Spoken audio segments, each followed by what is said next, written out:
What sucks is State paid $1.2 million to get stomped. And interestingly enough, Toledo netted $1.7 million because they also moved a previously scheduled game to play this one and got $500,000 for doing it. It was a good Saturday financially for the Rockets. Yeah. Yes. Yes.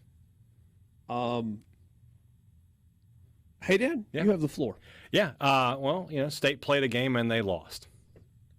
Thank you. I'm going to go the Bo Nix route there and just get it down. Thanks, Bo Nix. All right, moving on. Ole Miss, huh? Okay. I knew this coming into the season, State wasn't going to be very good. I knew that 6 wins was kind of the ceiling for this team, and that would be best case scenario. I thought they could get there. I was wrong. This team has huge flaws. They're much worse defensively than I thought they were going to be, and I thought they were going to be bad. They're also way, way, way, way worse offensively than I thought they were going to be, and I thought they would be pretty good. But all that aside, I mean, I understand if you lose 41-17 to Texas or Georgia or Ole Miss or Missouri. I understand that. To lose like that to Toledo, I don't ever like to use the word unacceptable because unacceptable means there's a consequence, right? You know, it's unacceptable for one of us to just start going on a racist tirade here on the show. We would lose our jobs. There's a consequence at the back end of unacceptable. So whatever the level down from unacceptable is, whatever the next step down is that doesn't get you fired immediately, that's what Saturday night was for Mississippi State. Just a complete failure at every level for Mississippi State, starting with the pregame where they've got this giant cowbell, and we're going to Big Clinga. We're naming it. We're going to call it Big Clinga. And they're going to let a former player ring it every week. And so they have Gabe Jackson, former offensive lineman, NFL offensive lineman, big dude, and he's ringing it, and that, next thing you know, that thing's on the ground. He pulled it off the platform. And you're like, and in real time, you're like, that's hilarious, right? He's so big and strong, he pulled it off. Why isn't that thing bolted to a platform? Why isn't it welded down? Why did nobody run? This is what I'm talking about, though, that Mississippi State can't take care of something that obvious, like, hey, we have this 2,000-pound cowbell that if it falls on somebody is going to kill them. Maybe we should bolt that thing down. But nobody thinks to do that. And it permeates the athletic department at this point. And so for Mississippi State, look, Coleman Hutzler, what day is the Egg Bowl, the 29th? You know, he'll be moving on the 30th. That'll be my birthday gift from Jeff Lebby. But Lebby isn't going anywhere. I see people in the text line like, it's not going to happen. State can't do a 5th head coach in 6 years or whatever it would be at this point. So you got to give Lebby that time to fix things, but that can't happen again. You play UMass in a few weeks. That might be your only chance for a win this year, the way they're playing right now.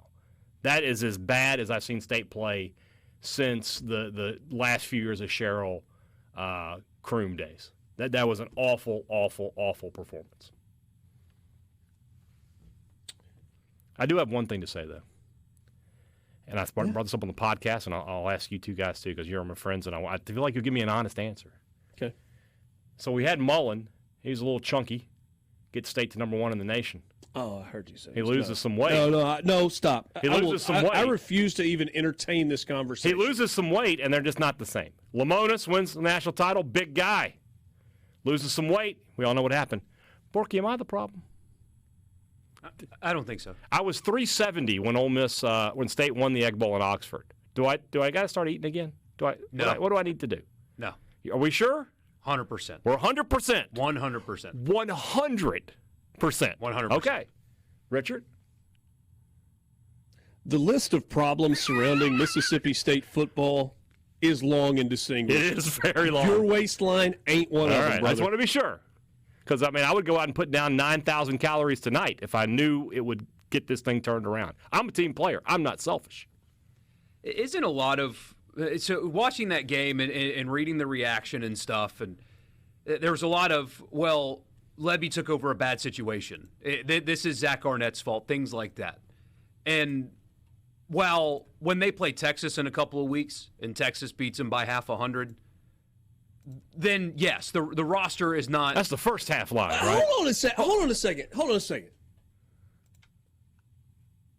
keep hearing that it's Zack Arnett's fault. Zack Arnett did not hire himself. No. Zack Arnett did not hire himself. Who are you yelling at? Why are you yelling at me? Because so many people. Oh, Zack Arnett left. Look, is Zack Arnett? Zack Arnett wasn't ready to be the head football coach at Mississippi State. He didn't hire himself. Is Zack Arnett part of the reason? Is he on the PowerPoint? Yes, because he recruited a lot of the guys that either aren't there anymore because they weren't good enough to play, or are still there and aren't good enough to play. That's a problem.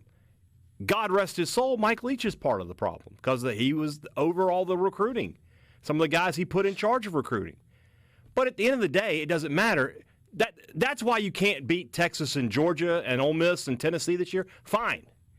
It's got nothing to do with why you can't beat Toledo. Exactly. Yeah, that's what I was just saying. Is when you're talking about other people, when you're talking about Zack Arnett or Mike Leach or Joe Moorhead or whatever the case may be,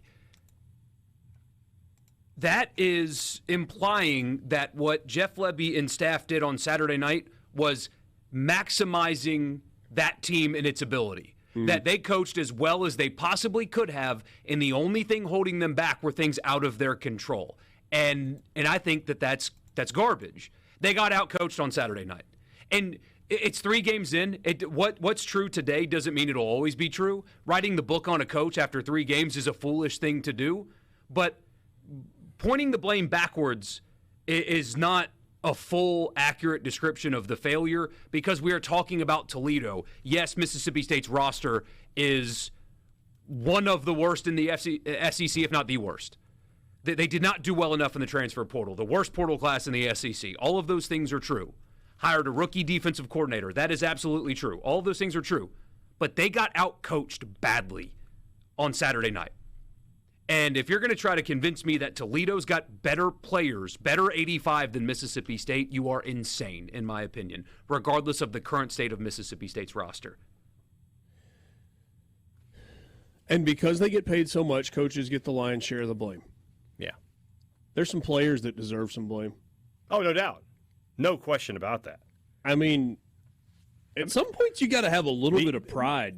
We'll be as politically correct or as generous as we can say and just say that the effort in the second half was not optimal. What do I always say about like playing hard should be the minimum baseline expectation? That was not met on Saturday night.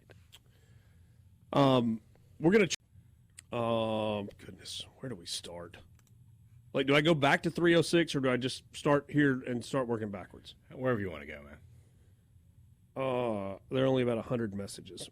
My Bulldogs are terrible. How do we fix this? Transfer portal, who would want to come to a team likely to go 2-10, feels kind of like it's going to be a several-year fix. Here's how you fix it. Here's the hard truth. Regardless of what they say at the collective and how much money they have, that's how you fix it. Got to have more. More money. More money. You need more money, and you need more money, and you need more money because it's the only a tough sell too. It is. That's the fan base, the institution is at one of those points where it's like you have got to get people. Like it's impossible to buy the football product right now. But in this era, the only way out is to buy your way out. Agreed. And that number is between $12 and $15 million.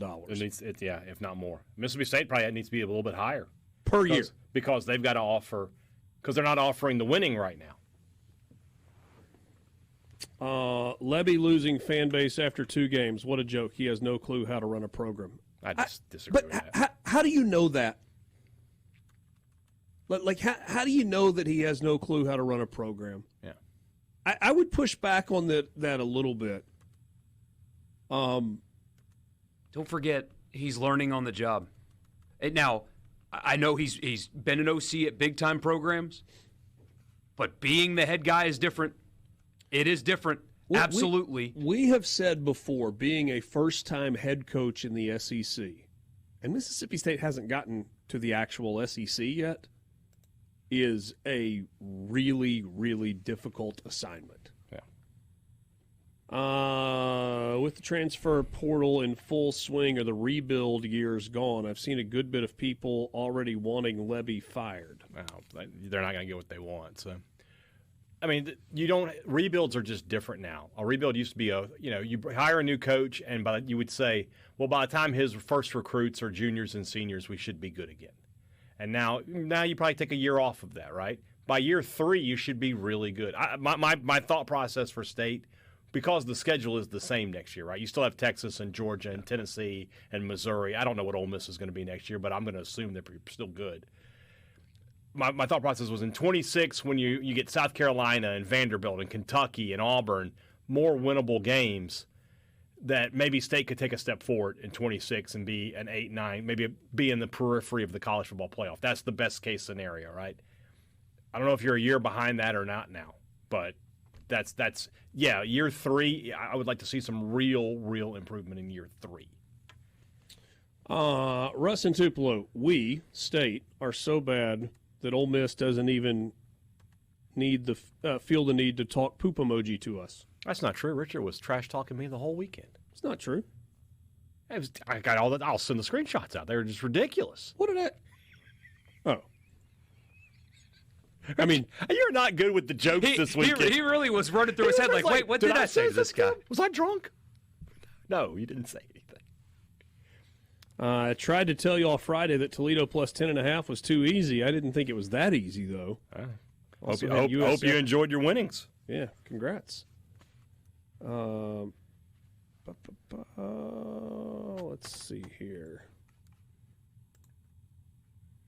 Hey, Dad, I'm a 65-year-old lifelong Rebel fan, but I never miss your Thunder and Lightning post-game broadcast. Very entertaining. Keep up the good work. That's appreciate from Louis. That. Thank you, Louis. I appreciate you. Speaking of text messages, I got one last night from a friend who is, I think he's also a lifelong Ole Miss fan. He's like, have you listened to Hey Dad's podcast yet? I was like, have not. He's like, it's really entertaining. He said, and honestly, he's like, I thought they were very, very straight up. He did say that he thought you didn't make a big enough deal about the NIL situation. Yeah. But that was maybe the one area that I think I introduced a lot of people to Sleep Token today. Do what? I said I think I introduced a lot of people to Sleep Token today. What is Sleep Token? It's a band. Oh, is that who you played at the beginning? Yeah. It's like poor man Sarah McLachlan? Oh, no. Nothing like that. Toledo sacked Blake Shapen 5 times. Mm-hmm. Could have been more.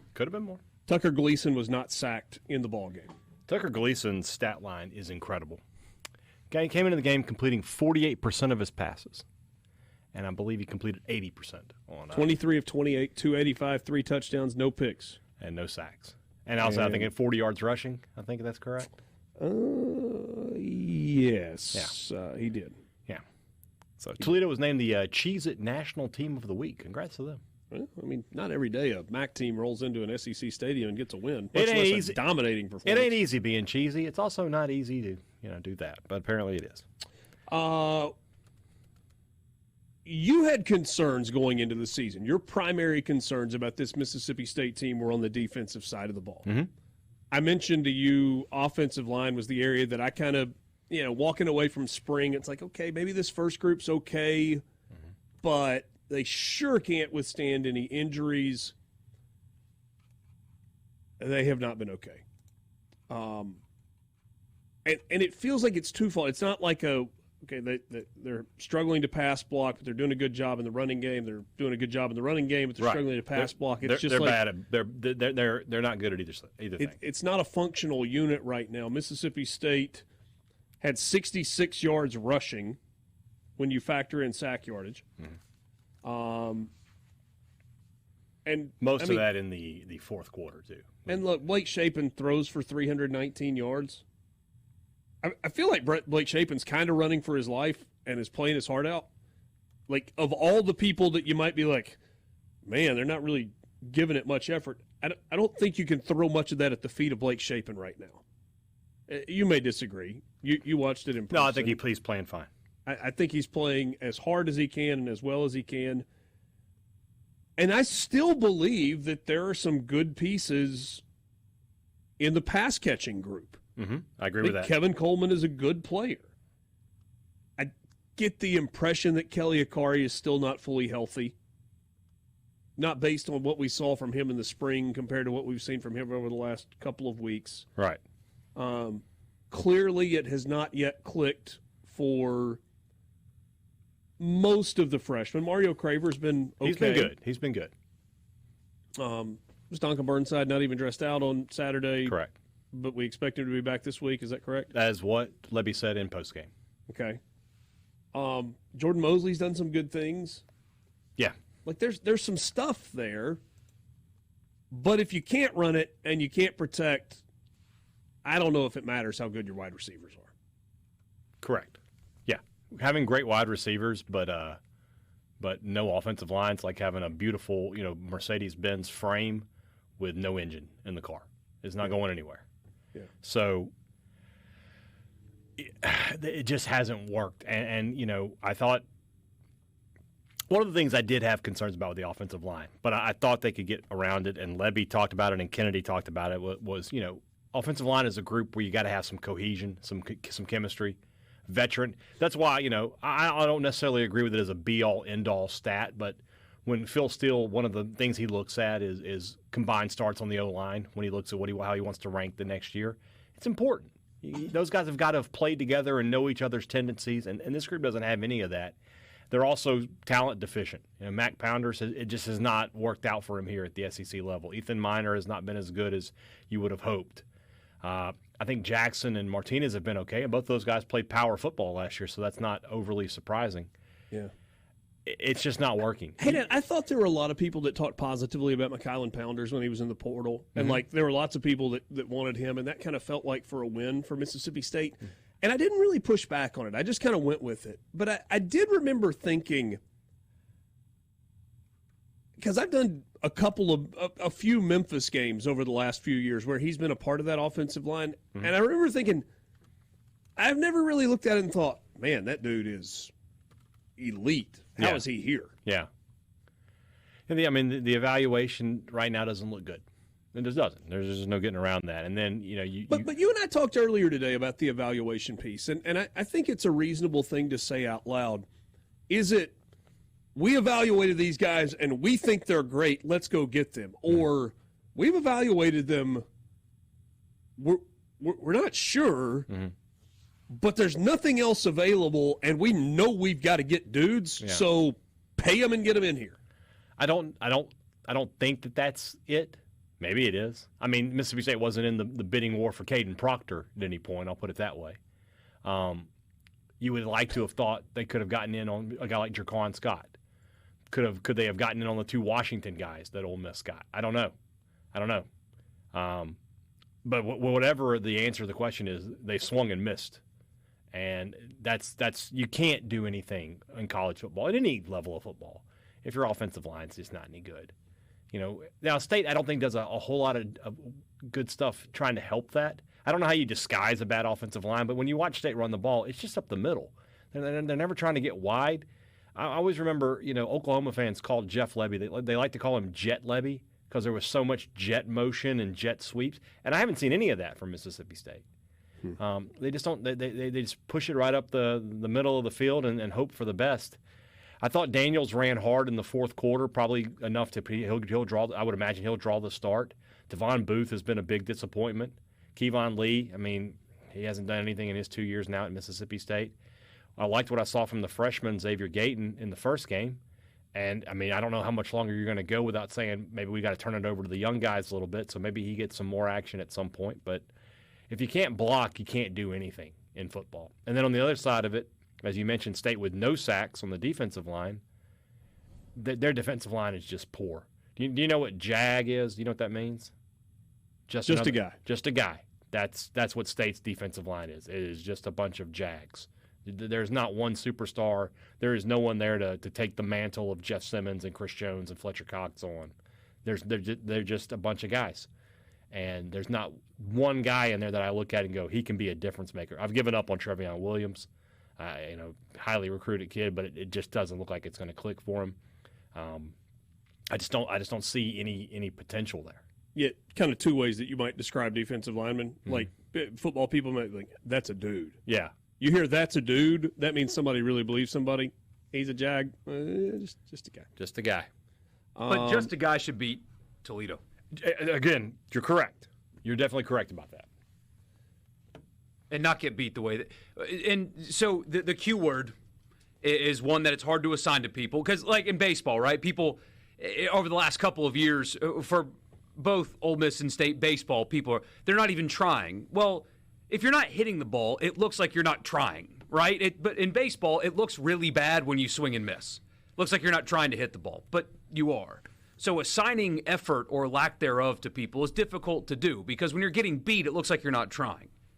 I did look at a lot of, especially like the red zone touchdowns that State gave up, and I thought, that guy's not trying. That's not maximum effort. That's not maximum effort. When you watch replays of this game, you look at some guys on the field and you think, there's no way that is maximum effort. That guy quit on that play. And, it's probably easy to quit when you're getting beat down the way you are and your fans have left and you're getting beat by Toledo. But I saw effort issues throughout the course of that game. Mm-hmm. C-Spire text line, Toledo isn't trash. They busted us in the mouth and we didn't respond. Effort is our biggest challenge to date. We will be back! Exclamation mark. Did somebody say they were trash? Nobody said that, did they? I didn't.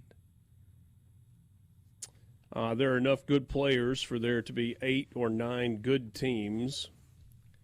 I mean, that's just foolishness. There's 7 good teams in the SEC. Yeah. 6 of the top 7 in the country are from the SEC. Yeah. I think he says this goes back to his other text. Could this be the way NIL and the portal has changed college football now? Basketball, everybody can have 8 good players. Baseball, everyone can have 2 aces. Football, you need 40 pretty good players. Once everyone spends the same money on players, then you're selling locations. I don't know how to help people understand this. Even if we get revenue sharing and a whole bunch of schools commit to $20 million a year, $17 million of which is going to football players. And let's say that Alabama and Georgia and Ole Miss and Tennessee and Missouri and Mississippi State and Kentucky and South Carolina and LSU, they're all spending the same amount. Guess what the differentiator is going to be? The collectives. The money you raise in your collective. It's not going to change anything. The dollars are just going to get big. Message here. It says evaluation should be easier than ever because you get to see the guys play D1 when you get them. Unacceptable to have guys that can't handle Toledo. Identifying good players in the portal and securing the services of said player are not the same thing. They're just not. Yeah, they're still... And nobody's operating in a vacuum. Right? I mean, Jeff Levy doesn't get to sit there with his staff and be like, man, we love this guy. Let's bring him in. Well, boom, it's done. It's something I said last week, and it's something that's been said to me quite often. It's that it's not Amazon. It's not, I need a defensive tackle. I have the money. Click, buy. I need a wide receiver. Click, buy. You still have to recruit them. And Mississippi State's a much tougher sell right now, and it was this offseason as well, than a lot of the teams that it's competing with. I mean, would they have liked to have gotten some of the guys at Ole Miss and Alabama and LSU and Florida? And they would have loved to have had those guys, but it's not just as easy as point, click, ship. It is not. And you don't get to subscribe to Prime to get free shipping, too. I am a Prime customer.